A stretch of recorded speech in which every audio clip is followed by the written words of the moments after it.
Welcome the chosen ones. If they can't figure you out, they'll attempt to pursue you. If that fails, they will attempt to impersonate you. But there was someone who saw through the BS. Let us make one thing obvious. You didn't send out invitations, you didn't announce your location, and you didn't post a leaflet stating, "Hey, everybody come over and get confused by my glow up." However, they have unexpectedly appeared in areas where you have healed, thrived, prayed, or just found calm. Not because they miss you, but because they are skeptical of how you developed without their participation. Most people will not say this out loud. When people are unable to regulate your presence, they get obsessed with your habits. Your energy becomes a mystery that people can't ignore. Humans despise things they can't understand, particularly while they're leveling up and still loading. It's not adulation, it's research. Some are there to spy, some to copy, some to disrupt, and others just to test whether you're as heavenly as you seem from a distance. It was ironic because they used to roll their eyes when you stepped into the room. They're now arriving early, as if it were first-row tickets at a Beyoncé performance, complete with binoculars and popcorn. Because, chosen one, you've become the holy GPS that their damaged compass continues pointing to. And now they're desperate. I'm desperately trying to figure you out. I'm desperate to know whether it's genuine. Desperate to obtain some of what you've had. But they don't realize. You did not receive this. This is what you become. Let's discuss it. First and foremost, they are not showing up for you. They are panicking and showing up for themselves. When individuals suddenly appear where you are, it's tempting to believe they're there for you, but they aren't. They're there for themselves. They're scurrying right now. They're panicking on the inside because your radiance, progress, and calm confidence are disrupting the version of reality they've created. You were not meant to become this. You weren't meant to make it out of something they said would break you. You weren't intended to go beyond the position they placed you in. And now that you've done it, they're rushing in to find out how. This isn't romance. It isn't adoration. It's not even a curiosity. It's dread masquerading as curiosity. They are not watching to help. They're watching to learn. They believe that if they remain near enough, replicate your habits, track your motions, and pick apart your talks, they will discover the secret. They believe there is a technique or trick to become who you are because they refuse to recognize that this version of you is not taught. It was deserved. They want to replicate your magic, something they can remove and wear as a costume. But what they don't realize is that there is no shortcut to divine harmony. You did not learn this from a book or by observing someone else. You gave birth to this energy via suffering. In quiet. You were underestimated for so long that you had no option but to become the solution. You've been waiting for this. They now want the plan. They believe that if they wait around long enough, they will figure it out. However, they are more concerned with the result than the method. They're fixated with your radiance, but they're ignorant to the fire that created it. This is why they will never completely comprehend. Because what is now going through you is not something they can easily download. It originated from the nights you had. No one heard from your prayers, and no one heard about the loyalty you showed to those who betrayed you. They're now arriving in a casual manner. They seem to be nearby. They're not. They're seeing a miracle they didn't believe in. They're standing in front of a version of you they attempted to avoid because, deep down, they know that if you could rise, they'd have no excuse. And it's the reality that is eating them alive. Number 2. They are attempting to reverse engineer a social frequency that was never produced. They're attempting to figure you out as if you're an algorithm. For example, if they spend enough time observing you, they will notice what you dress, how you talk, and who you connect with. They'll break the code and reveal whatever makes you unique. But here's the truth. What flows through you cannot be reverse engineered. It's not a formula. It's a frequency, and it was never created in a lab. It sprang from layers of lived experience that most people would have crumbled beneath. They believe they can emulate your spirit as if it were a style. They believe that if they emulate your confidence, steal your terminology, and match your timing, they will eventually reap the same benefits. Attention or spiritual clarity. You move along with it. However, what they're attempting to duplicate isn't surface. It has roots. It's intricately linked to things they can't see. Consider how many times you killed within and yet showed up, or how many times you maintained your integrity when treachery would have been easy. How many times have you spoken up for the truth, even when it meant being isolated? That's the part they'll never be able to imitate. They want the light, but not the price. They seek knowledge without the loneliness that comes with it. They desire your presence, your voice, and your inner being. However, they do not wish to follow your route. They're attempting to download something that you only have installed because of the storms you survived. They want to get to the fruit without having to dig through the soil it grew in. So they show up in your space. They are hovering. They observe. They are whispering, not to learn from you, but to extract information. They believe that if they get near enough, they can bypass the stairs. But what you carry was not given to you. It was engraved into your soul. There is no shortcut to this. That is why they still can't figure you out. Because who you are does not fit into a box. You are not merely a vibe. You are a vibration. And vibrations cannot be replicated. They must be earned, lived, and agreed upon. That's the most frustrating aspect because they can mimic the phrases, duplicate the walk, and even steal the aesthetic. They cannot, however, steal the frequency. Third place, you transformed into the map. They were consumed by fire. They're now lost and retreating. They didn't believe you when you saw a vision. They disregarded you when you told the truth. They mocked your ideas, labeled you insane, and pretended your existence didn't matter. You were only noise to them back then. Too deep, too distinct, and too raw. However, the situation is changing. Suddenly, the same folks who went away ignored you or seemed not to hear. You're making a circle back, not because they've changed, but because you have. You become something they didn't expect. You became the map they destroyed because they assumed you'd never be helpful. They believed they could move on from you while still finding their path. But things didn't go as planned. They picked these guys. You couldn't carry them anyplace. They did not find tranquility after following the advice they received. Cages were the safest choices they had. They're trapped now, and the one guy they vowed was not going anywhere. You've already arrived. They're retreating now, not out of love, but out of need, out of perplexity. They never expected to need a reference point like you again. They neglected the one who had the answers. They insulted the one who spoke clearly. But now, your path now makes clear. Now your quiet is creating a noise. Your progress is now too obvious to dismiss as a coincidence. They are not coming back to you because they have suddenly realized something.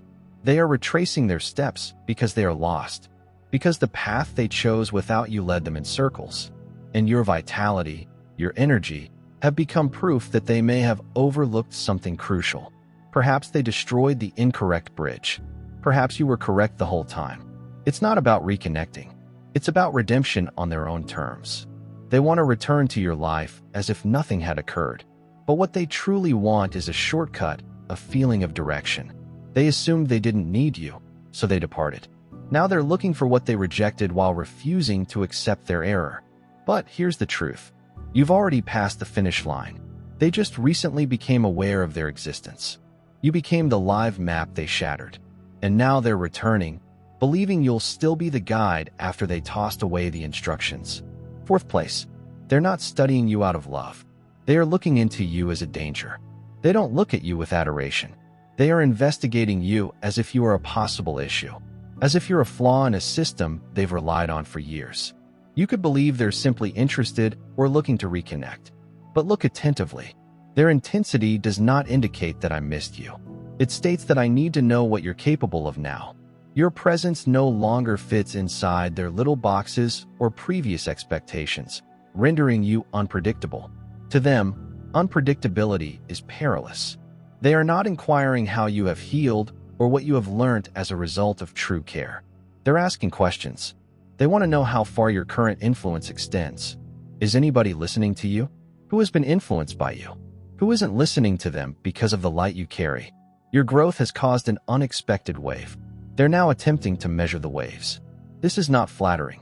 It's an internal audit. They are not aiming to highlight your strengths. They're seeking for weaknesses. They're hunting for proof that you're still imperfect, damaged, and somehow inferior. Because if they can discover one flaw in your armor, they may persuade themselves that you are not who you seem to be, that you were not really picked. Your power is just a phase. But what concerns them is that they can't find what they're searching for. You're too firm, too focused, and unconcerned by their newfound attention. That's why they keep popping up. You've become a threat to their rule. They once possessed a spiritual inferno that burned through their act and revealed the reality. They are not interested in understanding you. They want to confine you. But they're discovering the hard way that what results from divine alignment cannot be contained, foreseen, or regulated. You're not the person they're dealing with. You are a change in the atmosphere. That worries those who have based their identity on your silence. Fifth place. They want your grace, but not your cross. They want your glow, your confidence, and your tranquility, but not the journey that led to it. They respect how you hold yourself today, how doors open for you, and how powerful your words are. But they weren't there when your voice trembled in private, when you had to encourage yourself without anybody applauding. They see the oil on your life, but not the crushing that caused it. What they want is the outcome, not the truth. That is the point of disconnection. They believe that this was a gift. They're unaware that it was fabricated. They're analyzing you as if there's a shortcut. For example, if they post like you, speak, and move like you, they'll start receiving just like you. But they're attempting to replicate something they've never had to bleed for.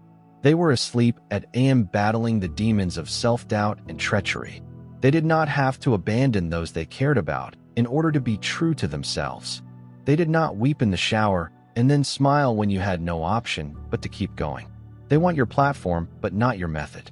They want your light, but not your loneliness. They want your grace, but not your cross. And it is the component they will never be able to replicate. Because what you carried was not comfortable. It comes from a sacrifice.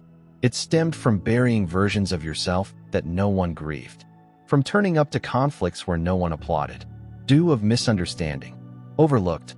And yet choosing to love. Still choosing to heal. Still choose to ascend.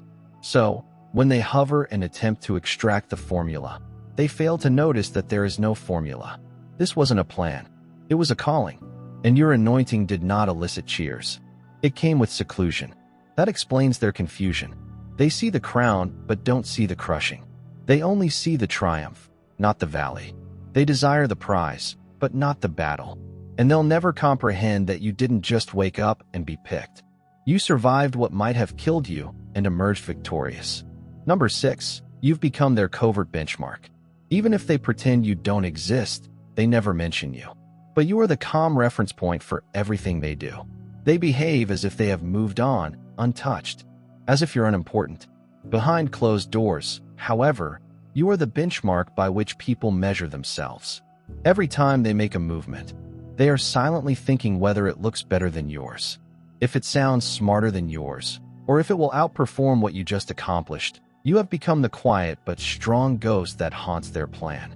They skim over your posts without loving anything.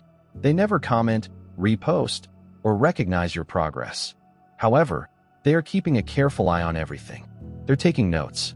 They replicate your delivery, adopt your vocabulary, refine their manner, and change their energy to reflect what you naturally exude.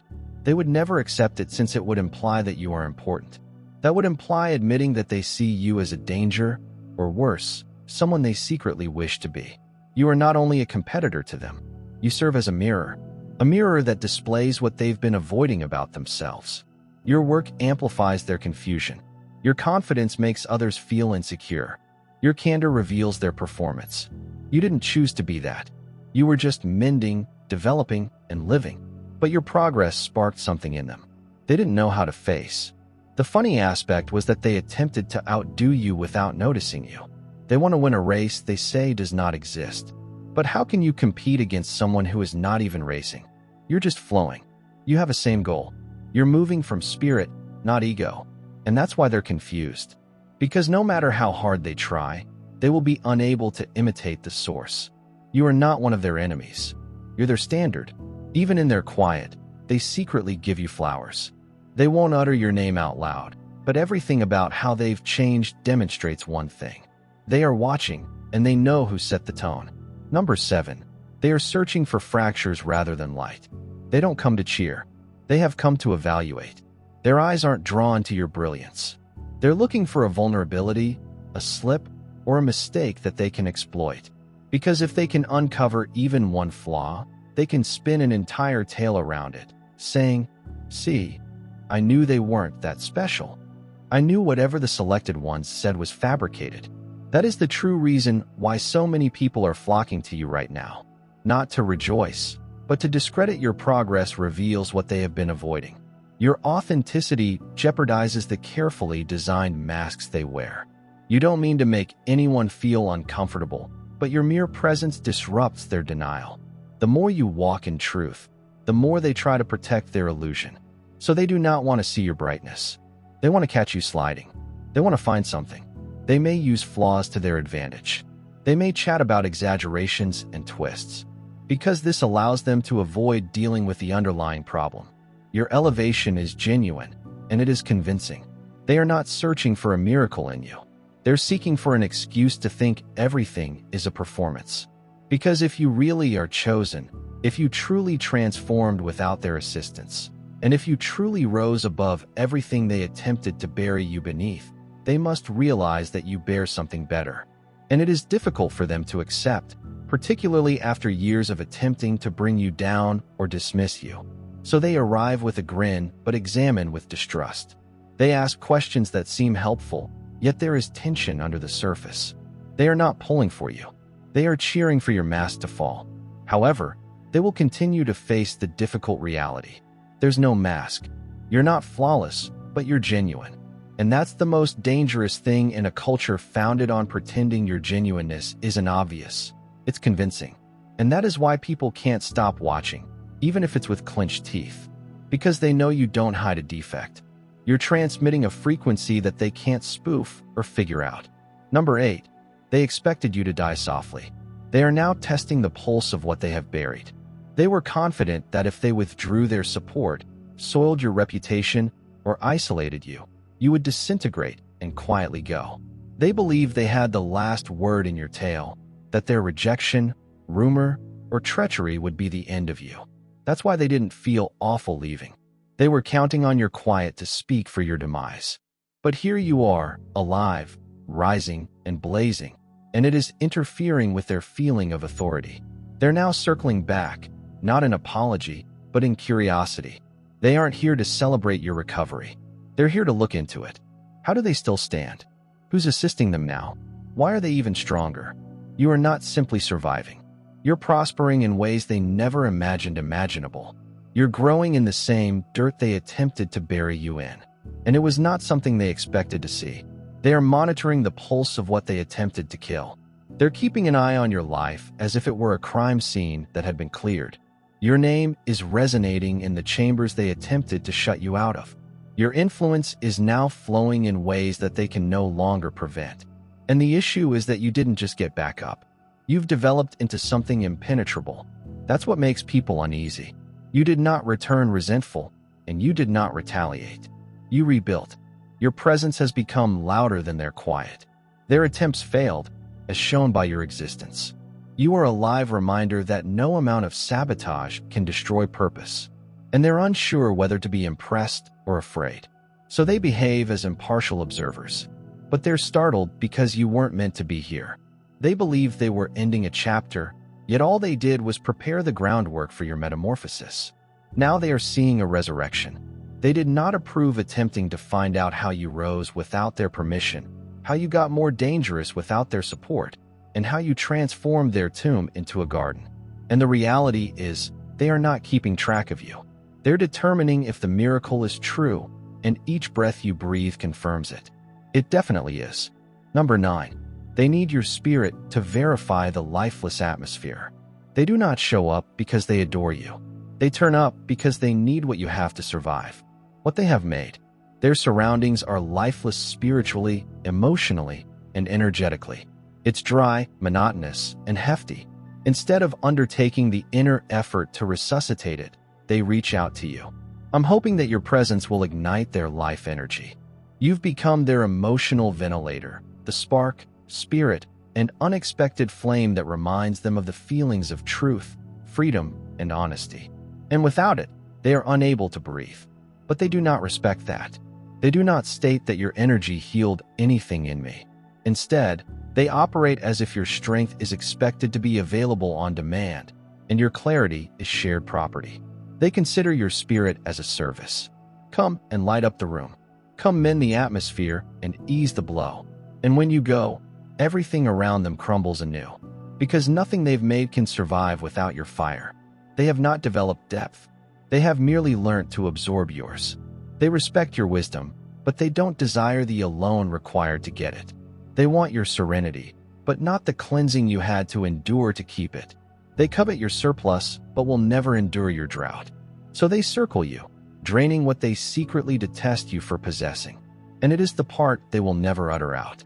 They both envy and rely on your spirit. That is why they keep appearing at inconvenient moments, when their life seems to be crumbling or when their normal diversions cease functioning. You are their secret reset button, the voice that awakens something inside them that they have buried. The trouble is that they don't come with appreciation. They arrive hungry. They came to feed, not to construct. And if you're not cautious, you'll misinterpret their presence as love when it's really spiritual survival. They do not wish to develop. They just want to steal your environment long enough to feel alive again. However, you were not created to resuscitate those who refuse to breathe on their own. You were here to change surroundings, not to be devoured by those who refuse to adapt. Number 10. Your growth verifies the stagnation. They're anxious to unsee it. They aren't simply observing you in amazement. They are observing you with a silent fear. Your progress does not merely impress them. It exposes them. Every new level you achieve, every barrier you set, every truth. Your words serve as a mirror, reflecting what they've avoided in themselves. It is not just that you have changed. It's because you've outgrown the version of life they were previously content with regulating, comparing, or discarding. And that hurts more than they'll confess. You see, your change pushes them to face a question they've been avoiding. What have I really done with my life?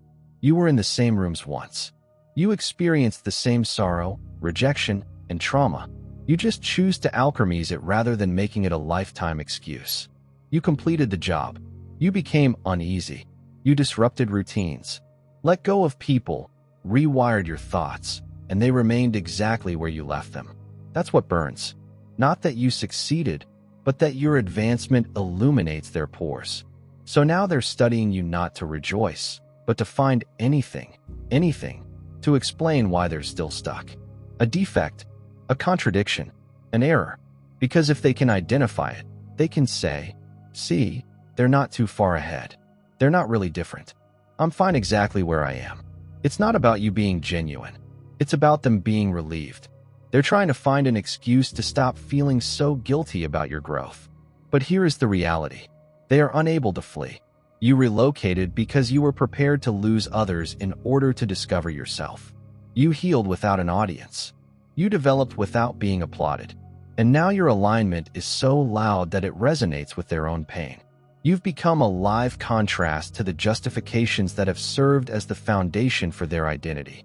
They want to stop seeing your growth because it is causing them to come out of their denial. But it is too late. The version of you they said would never rise has become the standard they can't escape. A number. You are a spiritual earthquake, and they are looking for aftershocks. You did not just swap towns, jobs, habits, or relationships. You altered the frequency. You shook something free in the air just by stepping into alignment. And now, individuals who used to feel safe with you are going about feeling unbalanced, as if something has shattered under them. That is because you did not just leave a location. You disturbed a pattern. You dispelled the notion that their interpretation of reality was the only one. And now they're trying to figure out why everything seems strange and unstable when you're not in their circle. You are a spiritual earthquake. You did not seek permission to shake the earth. They just did not anticipate the foundation they had constructed on ego, control, and denial to be so readily shaken by someone they had previously dismissed.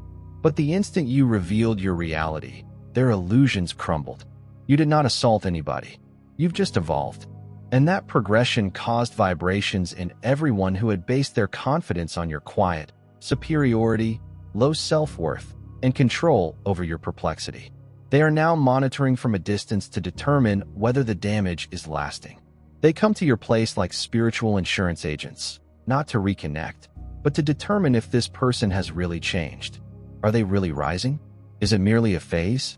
But they aren't searching for a bond. They are searching for containment. They want to know whether the version of you that made them feel secure and superior will return. Spoiler alert, they won't. They are not bothered because you did anything wrong. They are uneasy because your development has created a fault line in their emotional landscape. You showed them cracks they didn't want to see. You disturbed the stability they had constructed by evading responsibility. And now they wander about like survivors of a spiritual calamity that you didn't want to inflict but couldn't prevent. They can't breathe right next to you anymore because your presence requires truthfulness. And when you're accustomed to filtering their phony energies, half-truths, and ego games, pure oxygen seems chaotic. You are the oxygen. You embody that transformation. And no matter how many times they inspect the ground, one thing is certain. The fault lines you ignited are not closing. You didn't simply move, you moved them. A number. They realize they can't be you, so they want to manage you. They've learned they can't be you. They have tried. They replicated your tone, manner, and enthusiasm. They even absorbed your language, emotions, and spiritual language. But it never quite felt the same. Because what you carry is not attractive. It is anointed. It does not stem from a trend or imitation. It comes from survival and revelation. Also, there's alignment. And they cannot replicate what was created in the fire of your anguish. So they're switching techniques. If they cannot be you, they will attempt to manage you. It's subtle. At first, they attempted to approach near. They saw themselves as colleagues, mentors, supporters, and even spiritual allies. However, their energy is not clean. It is strategic. They demand closeness rather than collaboration. They're thinking that by immersing themselves in your world, they can muffle your voice just enough to make it bearable for them. They want to direct your radiance in a way that they can foresee, control, or profit from, since seeing you lead without them has become excruciating. They show up to guide rather than construct. They'll provide unsolicited counsel disguised as wisdom, try to recast your story in ways that center them, or advise you to tone it down for the benefit of your audience or reputation. What they are actually saying is that you are too strong without my hands on the wheel. They aren't interested in your truth. They're interested in limiting your influence because, from the outside, your tale is becoming too loud, too clean, and unmistakable, endangering the version of reality they created without you. They can't take the fact that the story went on without their consent to flip the page. You developed without them. Without them, you discovered your voice and shattered generational patterns that continue to this day. So they're racing to reintroduce themselves into a narrative they previously disregarded. But they aren't coming back to lift you. They're coming back to edit you, to wash you down, so you don't remind the world of how much they missed, neglected, or attempted to hide. However, they forget that the story is no longer theirs to govern. The pen is in your hand now, and you are not writing for approval. You're writing the truth. And truth does not need a manager, a number. You are the unpaid therapist they refused to listen to. They did not hear you while it was silent. When you drew them aside with affection and spoke clearly, not from ego, but rather from insight. They rolled their eyes, calling you too deep, too emotional, and too excessive. Because you lacked credibility in their eyes, your warnings were ignored. But suddenly, everything you said is coming true with alarming precision. And they are learning that the truth they ignored was truly their lifeline. It is now too late to get it. Similarly, you were not attempting to exert authority over them. You were attempting to direct them away from a road you knew would go nowhere.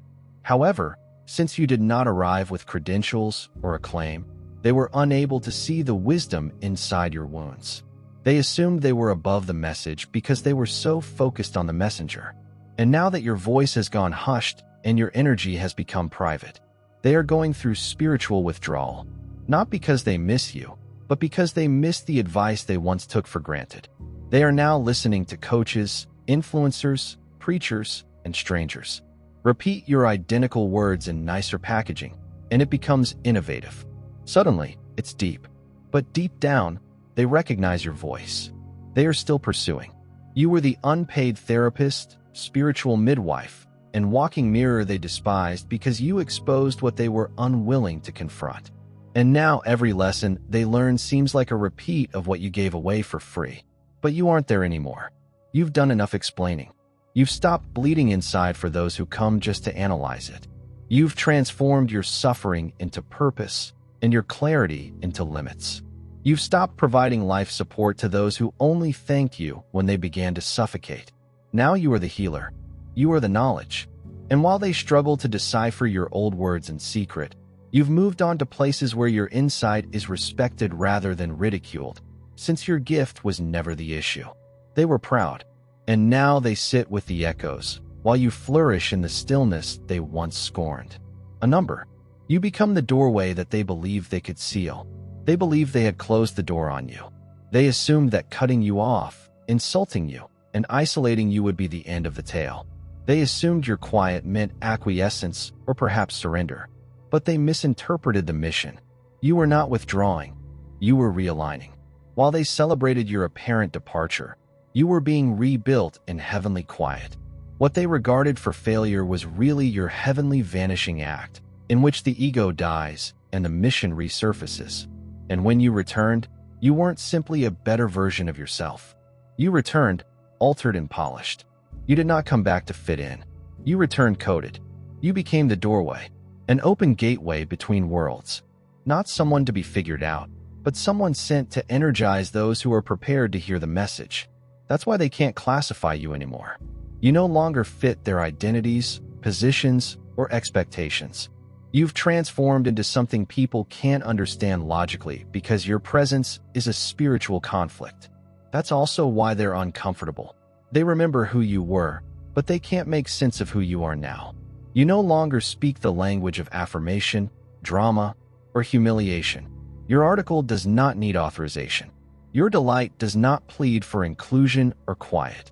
It isn't passive, it's surgical. It cuts through pretension. It reveals false alliances. It forces individuals to look at themselves when they would rather continue projecting. They cannot seal what God has already opened. They hoped exiling you would end the mission, but it just pushed you further into it. They weren't supposed to comprehend you. They were supposed to witness you. Because not all individuals are sent to be deciphered. They've been tasked with disrupting. You were always the message, warning, mirror, and shift. They are now circling back. Not because they missed you, but because they realized they had misjudged who you really were. But the gateway is not where they left it. You've moved and climbed. You've become hallowed territory. Only the honest may enter.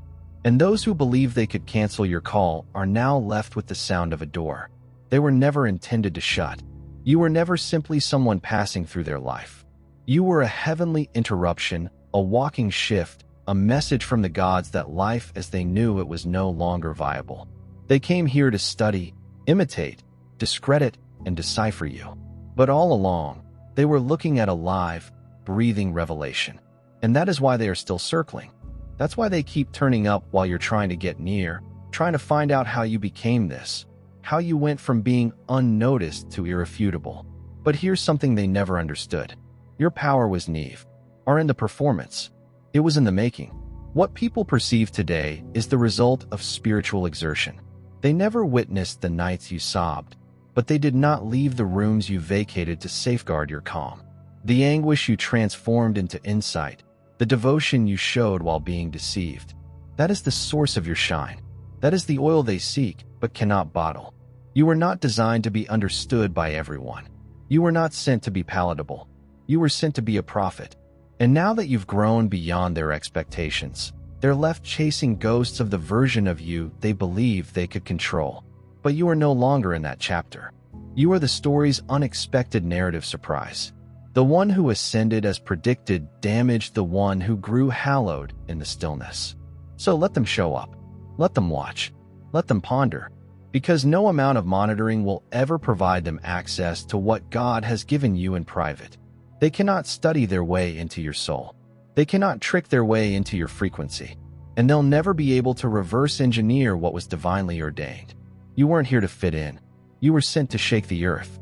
And now that the quake has gone, they are not seeking closure. They are looking for the significance behind it. And the selected one is a riddle that will never be solved. If this message moved you deeply, if you felt seen, understood, or empowered, don't keep this to yourself. Go ahead and click the subscribe button so you never miss another message intended for your soul. Like the video to let me know it spoke to you, and leave a comment below to share your ideas or your own remarkable path as a chosen one.